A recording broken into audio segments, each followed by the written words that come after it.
Amazon உலகத்தோட மிகப்பெரிய மழைக்காடு. இந்த அமேசான் ரெயின் ஃபாரஸ்ட் பத்தின சுவாரஸ்யமான தகவல்கள் தான் இந்த வீடியோல பார்க்க போறோம். அமேசான் மழைக்காடுகள் Brazil, Peru, Colombia, Venezuela, Ecuador, Bolivia, Guyana உள்ளிட்ட 9 நாடுகள்ல மொத்தம் 55 லட்சம் சதுர கிலோமீட்டர்கள் அளவுக்கு பறந்து விரிஞ்சிருக்கு. இந்த அமேசான் உலகத்தோட மிகப்பெரிய மழைக்காடுங்கிறதுல எந்த ஒரு சந்தேகமும் இல்ல. இதுல 60% காடுகள் பிரேசில் நாட்டோட எல்லைக்குள்ள மட்டும் அமைஞ்சிருக்கு. இது தவிர பெரு நாட்டோட எல்லைக்குள்ள 13%, கொலம்பியாவோட எல்லைக்குள்ள 10% காடுகளும், மீதி இருக்க நாடுகள்ல ஒரு குறிப்பிட்ட அளவுக்கான காடுகள் பரவி இருக்கு. இந்த காட்டுக்கு அமேசான் பெயர் வந்ததே ஒரு சுவாரஸ்யமான விஷயம்னு தான் சொல்லணும்.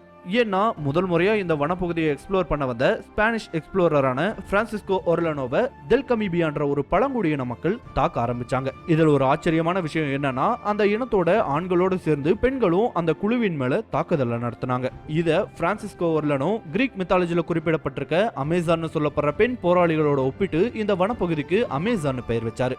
55 லட்சம் சதுர கிலோமீட்டர் என்ற மிகப்பெரிய அளவுல பறந்து விரிஞ்சிருக்க இந்த அமேசான்ல இதுவரைக்கும் 16,000 வகையான மரங்கள், 40,000 வகையான தாவர இனங்கள், கிட்டத்தட்ட 3,000 வகையான மீன் இனங்கள், 1,300 வகையான பறவை இனங்கள், 25 லட்சம் வகையான பூச்சி இனங்கள், 427 வகையான பாலூட்டிகள், 430 வகையான நீர் நிலவாழ் உயிரினங்கள், 380 வகையான ஊர்வன இனங்கள், 3,000 வகையான பல மரங்கள்னு அமேசான்ல இதுவரைக்கும் கண்டுபிடிக்கப்பட்டிருக்கு.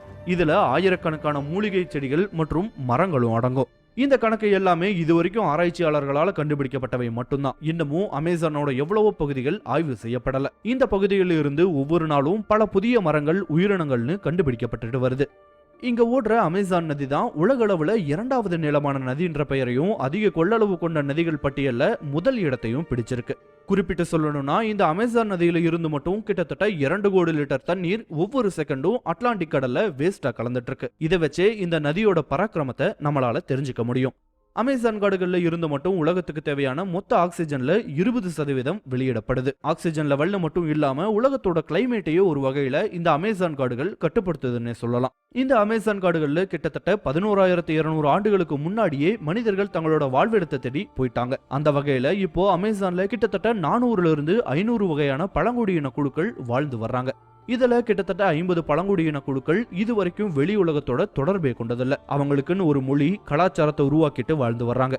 அமேசான்ல தான் உலகின் மற்ற இடங்கள்ல இருப்பதை விடவும் ஆபத்தான மிருகங்கள் அதிகமாயிருக்கு. கொன்றுண்ணிகளான ஜாகுவார்ல ஆரம்பிச்சு அனகொண்டா பாம்புகள், முதலைகள், எலக்ட்ரிக் ஈல், பாய்சன் டாட் ஃப்ராக், புல்லட் ஆண்ட்னு பல வகையான உயிரினங்களோட வாழ்விடமா திகழ்ந்துட்டு இருக்கு.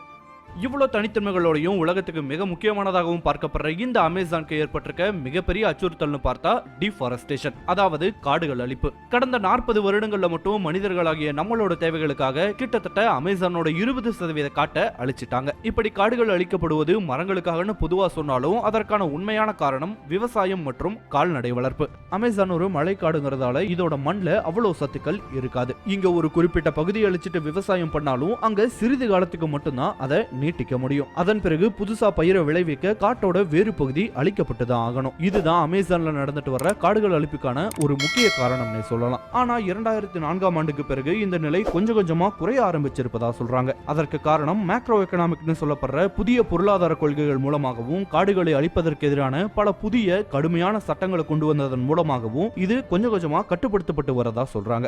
இது மட்டும் இல்லாம காடுகள் அழிப்பை தடுப்பதற்கு செய்யப்பட்டிருக்க முக்கியமான விஷயம் என்னன்னா, உலக அளவில் இயங்கிட்டு வர்ற சுற்றுச்சூழல் பாதுகாப்பு அமைப்புகள் தொடர்ந்து அந்த நாடுகளுக்கு அழுத்தம் கொடுக்க ஆரம்பிச்சாங்க. இந்த அழுத்தத்தின் காரணமா தான் பல புதிய சட்டங்கள் உருவாக்கப்பட்டுச்சுன்னு சொல்லலாம். இப்படி பல வகையான மாற்றங்கள் கொண்டு வந்திருந்தாலும் இந்த டிஃபாரஸ்டேஷன் இன்னும் முழுமையா நீக்கப்படலன்றது வருத்தத்திற்குரிய ஒரு விஷயம். குறிப்பா பெரும்பாலும் இல்லீகலா தான் டிஃபாரஸ்டேஷன் மேற்கொள்ளப்பட்டு வருது.